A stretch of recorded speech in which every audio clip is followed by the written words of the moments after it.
மர்மதேசம்.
புவனம் 14 புல் பூண்டதில் கோடி மனிதமிதில் உச்சம் சாத்திரம் இதற்கேயாம் புனிதம் அவற்றுள் புதிரது ரேகை சாத்திரம் வரியது வாழ்வதை காட்டுவதாம் அரியது இக்கலை அண்டமிதில் கரிமுகன் அடிபேணி உரைப்பனே அதை தீந்தமிழில்.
வணக்கம் இல்லைங்க, வந்து நேரமாச்சா? முருகா முருகா, நீ எதுக்கு இருக்கட்டும். சரி சரி சரி, என்ன செய்தி? காலங்கத்தால வந்திருக்க, நம்ம கொட்டாயில ஏதாவது பிரச்சனையா? இல்ல முதலாளி, முக்கியமான விஷயமா உங்களை பாக்குறதுக்கு. ஏய் முருகா, அட நீ சொல்ல வந்தது சொல்லு. ஒரு முக்கியமான விஷயமா உங்களை. இளநீ எங்கடா? முதலாளி விசிறி எங்க? முதலாளி வீசு.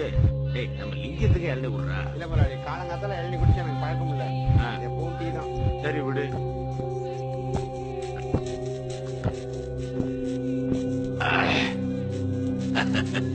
எனக்கு சின்ன பிள்ளையில இருந்தே வெறும் வயத்துல இளநீ குடிச்சுதான் பழக்கம்.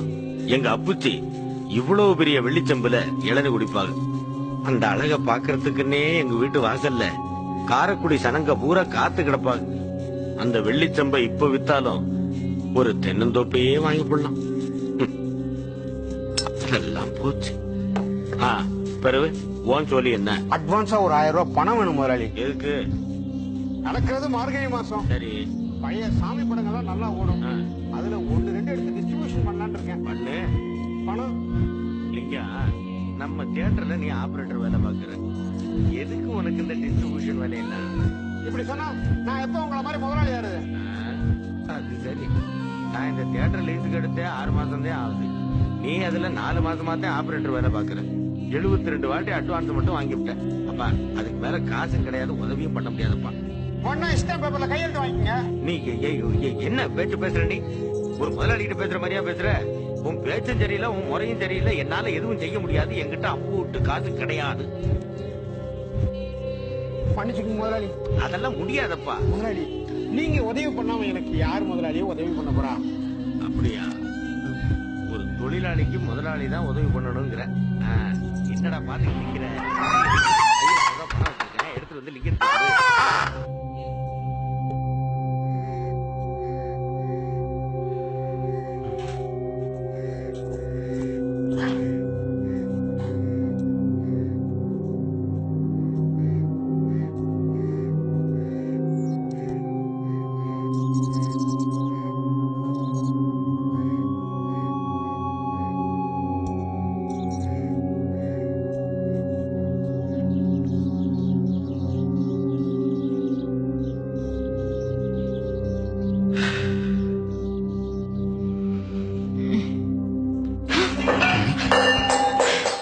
மீனாட்சி, அங்கிட்ட என்னமா சத்தம்? ஒண்ணும் இல்லப்பா, பூனை. இங்க என்ன பண்றீங்க? கீழே அப்பா இருக்காரு, பார்த்தா என்ன ஆகும்? பார்த்தா ஒண்ணும் ஆகாது. மார்கழி மாசத்துல காலங்காத்தால பனி குளிரு இதெல்லாம் எதையும் ரசிக்காம தூங்கிட்டு இருக்க நீ பாட்டுக்கு. சும்மா இருங்க. நீங்க வருவீங்கன்னு காலங்காத்தால கோலம் போடுற சாக்குல வாசல்ல வெயிட் பண்ணிட்டு இருந்தேன். நீங்க வரவே இல்ல. வெயிட் பண்ணி பனி இல்ல, ஒரே தலைவலி. அதான் வந்து படுத்துட்டேன். தலைவலி தானே? நான் புடிச்சு விட்டேன்னா எல்லாம் சரியா போயிடும். அதெல்லாம் ஒண்ணும் தேவையே இல்ல. முதல்ல இங்க இருந்து கிளம்புங்க. ஆமா, அப்பா கீழே இருக்காரு, நீங்க எப்படி மேல வந்தீங்க? அப்படி கேளு. உங்க வீட்டுக்கு பின்னாடி கட்டி இருக்கிற மாடெல்லாம் விளக்கிக்கிட்டு மதில் சுவரை தாவி பைப்பெல்லாம் புடிச்சு ஏறி பால்கனில எட்டி குதிச்சு இதோ இந்த கதவை உடைச்சுக்கிட்டு உன்னை பார்க்க வந்தேன். பெரிய வீரன் தான் சொல்லுங்க. இல்லையா பின்ன? உங்க அப்பா மட்டும் உன்னை எனக்கு கட்டி கொடுக்க மாட்டேன்னு சொல்லட்டும், உன்னை தூக்கிட்டு போயிட மாட்டேன். இரு, பேஜர் அடிக்குது, யாருன்னு பாப்போம். ஐயோ, யாரு? உங்க அம்மாவா? ஆமா, அம்மாவே தான். ஹோட்டல்காரன்ட்டு வட்டி வசூல் பண்ணிட்டு வர சொல்றாங்க. ஆனாலும் இப்படி ஒரு அம்மா பிள்ளையா இருக்க வேண்டாம். நான் ஒன்னும் அம்மா பிள்ளைலாம் இல்ல. நான் கிளம்புறேன், இல்ல நாங்க அம்மா திட்டுவாங்க. பாத்தியா, வந்த வேலையே மறந்துட்டேன். எங்க கொஞ்சம் கண்ணை மூடு. கொன்னுடுவேன். இங்க பாரு.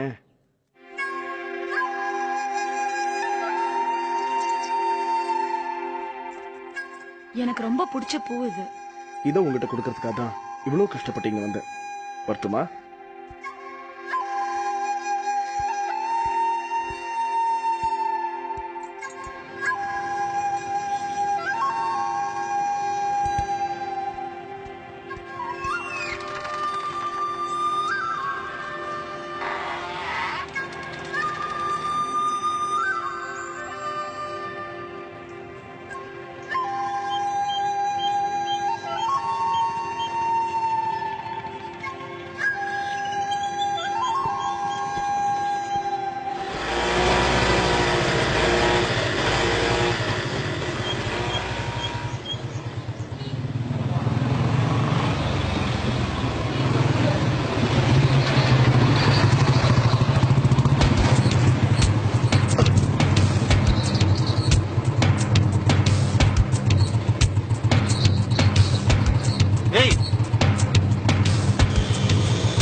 ஏம்பா, பேயாழ்வார் கோயில் தெரு நம்பர் 20 இதானே?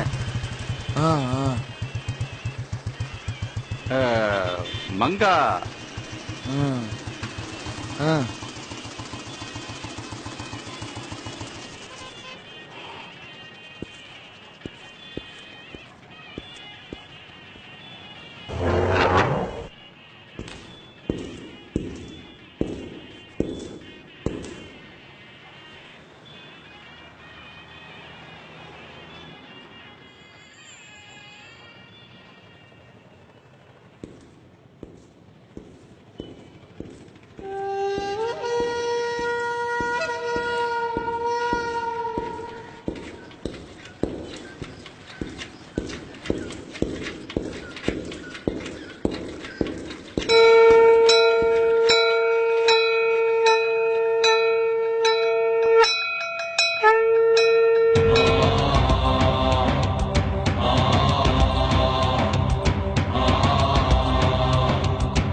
ஏங்க மங்கா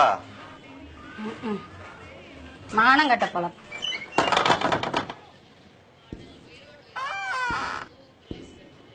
ஹலோ மங்கா வீடு இது அந்த பக்கம்.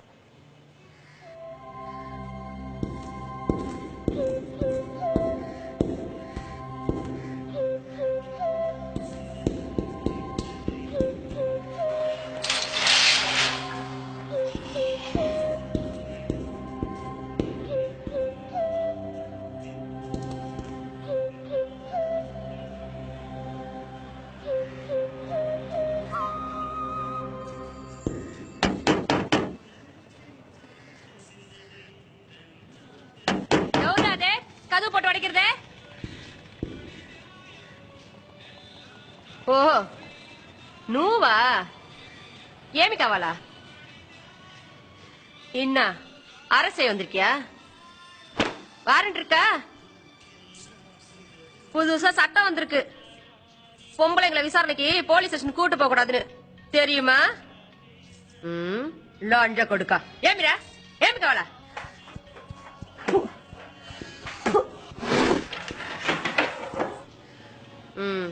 చెప్పి ఇన్స్పెక్టరే ఏమి? நாளைக்கு மறுநாள் உன் ஆருயிர் காதல முனிரத்னத்துக்கு தூக்கு. அது தெரியுமா? இதுதான் உனக்கு கடைசி சான்ஸ். நீ மனசு வச்சா அவனை காப்பாத்த முடியும். ஏ குரங்கு பையா, என்னக்கா? போய் கப்பு காப்பி வாங்கிட்டு 2 பான் பறக்க வாங்கியா. சரிக்கா. மங்கா, நீ முனிரத்னம் கடைசியா கொள்ளையடிச்சீங்களே அந்த கேரளா பார்ட்டியோட தங்கம், அதை எங்க மறைச்சு வச்சிருக்கீங்க? அதை நீ எடுத்து கொடுத்துட்டீங்கன்னா மறுபடியும் கேஸ் ஃபைல ஓபன் பண்ணி முனிரத்னத்துக்கு கொடுத்திருக்கிற தூக்கு தண்டனைய இன்னும் 2-3 வருஷ காலத்துக்கு தள்ளி போடலாம். இந்த பாரு இன்ஸ்பெக்டரே, முனிரத்னம் அவன் நேரில் கூட நம்ப மாட்டான். அவன் தங்கத்தை மறைச்சு வச்சிருக்கேடா எனக்கு தெரியாது. நீ போய் சொல்ற. இது பாரு, நாளை மறுநாள் முனிரத்னத்துக்கு தூக்கு, அதை மறந்துடாத. எடுத்த காரியத்தை முடிக்காம நீ எப்படி தூங்க மாட்டியோ அதே மாதிரிதான் என் ரத்தனமும். அவனை யாராலையும் தூக்குல போட முடியாது. கண்டிப்பா தப்பிச்சிருவான். தப்பிச்ச நேரம் இங்கதான் வருவான். வந்தானா கேட்டு சொல்றேன் தங்கத்தை எங்க ஒளிச்சு வச்சிருக்கான்னு. நீ உயிரோட இருந்தா.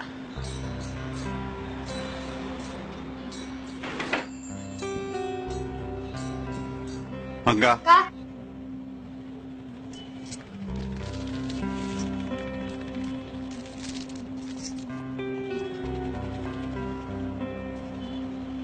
Copy Kaavaalaa inspector? தொலைஞ்சு போன பொருளை சேர்க்க வேண்டிய இடத்துல சேர்க்காம நான் விட மாட்டேன். நான் வரேன். வராதீங்க. இதெல்லாம் குடும்ப பொண்ணுங்க இருக்கிற வீடு.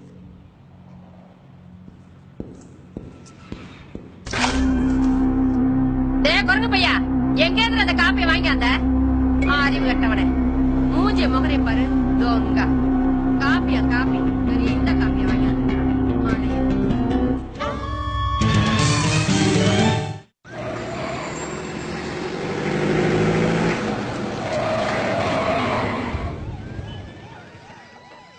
நோ, நீங்க யார்கிட்ட பெர்மிஷன் வாங்கிட்டு வந்திருந்தாலும் இந்த இடத்தை பொறுத்த வரைக்கும் நான் தான் முடிவு பண்ணணும்.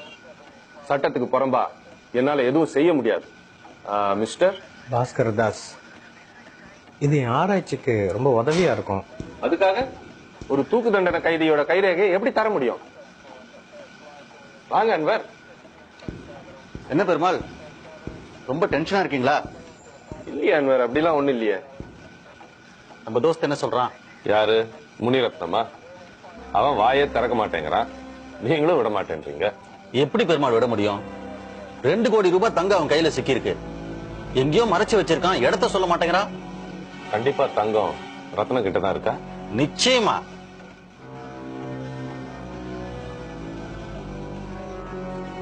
சார் யாரு? வணக்கம். பாஸ்கர் தாஸ், கைரேகை நிபுணர். காதுல பூ வைக்கிறவரா? என்ன சார், மரத்தடியை விட்டுட்டு ஜெயிலுக்கு வந்துட்டீங்க? என்ன பெருமாள், இதுல எல்லாம் கூட உங்களுக்கு நம்பிக்கை இருக்கா? நோ, அவர் ஜோசியம் பார்க்க வரல, ஏதோ ஆராய்ச்சி பண்றாராம். தூக்கு தண்டனை கைதிங்க கைரேகை எல்லாம் பார்த்து அவங்க ஆயுள் ரேகை எப்படி இருக்கு, எந்த ரேகைனால அவங்களுக்கு தூக்கு தண்டனை கிடைச்சிருக்குன்றத பத்தி ஆராய்ச்சி பண்ணலாம்னு. ஓ, சப்போஸ் அவன் ஒரு பொருளை எங்கேயாவது மறைச்சு வச்சிருந்தானா அதை எங்க எப்படின்னு கரெக்டா சொல்ல முடியுமா? குறிப்பிட்டு சொல்ல முடியாது, ஆனா எந்த தசையில இருக்குன்றத சொல்ல முடியும். பெருமாள், முனிரத்னத்தோட கைரேகை வாங்கிட்டு வர சொல்லுங்களேன். என்ன அன்வர்? பயப்படாதீங்க, எந்த பிரச்சனையும் வராது. நான் பாத்துக்கிறேன், ப்ளீஸ்.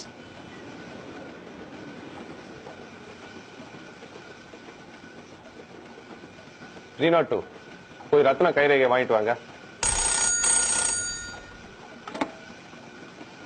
ஹலோ, பெருமாளியா?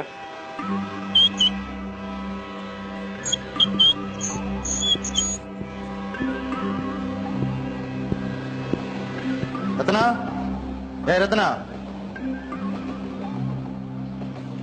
ஜெயிலர் உங்கோட்டா கைரேகை வாங்கிட்டு வரட்டுனார்.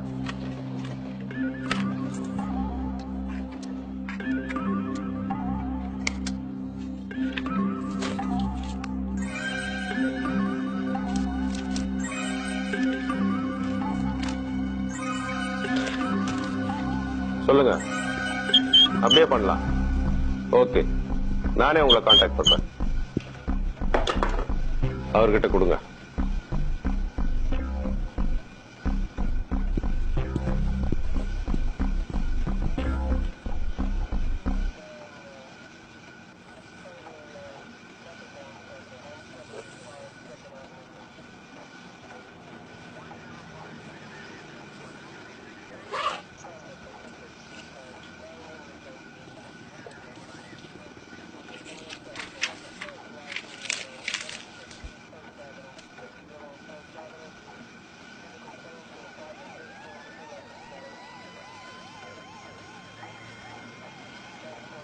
இது தூக்கு தண்டனை கைதியோட கைரேகை தானே?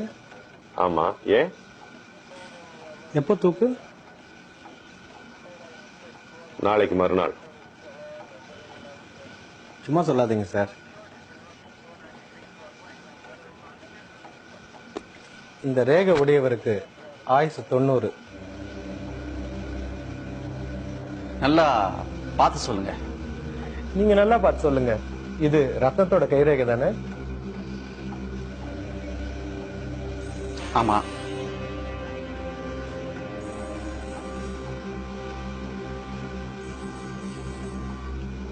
இப்ப நாளைக்கு மறுநாள் ரத்னம் சாக மாட்டார்.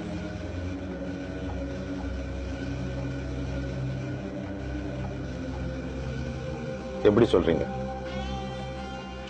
இத நான் சொல்லல, இவரோட கைரேகை சொல்லுது. கமல முனிவர் இதை பத்தி விரிவா சொல்லியிருக்காரு.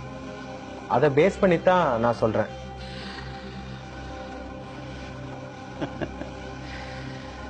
போற்றிடும் ஆயுள் ரேகை, பொங்கிடும் இதய ரேகை, காற்றிடும் விதியின் ரேகை, கங்கண வரையில் நாங்கும் ட்ரேற்றோடு முடிவில் சென்று தீங்கோரு தேக்கமில்லார் 120 நன்னாண்டு நோயின்றி வாழ்வார் தானே. புரியலையா? எவன் ஒருத்தனுக்கு ஆயுள் ரேகை தடை இல்லாம கங்கண ரேகை வரைக்கும் போதோ அவன் 120 வருஷம் வாழ்வான். இந்த கைதியோட ரேகை கூட கிட்டத்தட்ட அதே மாதிரி தான். என்னதான் நீங்க அவரை தூக்குல போட்டாலும் அவர் 90 வயசு வாழ்வாரு.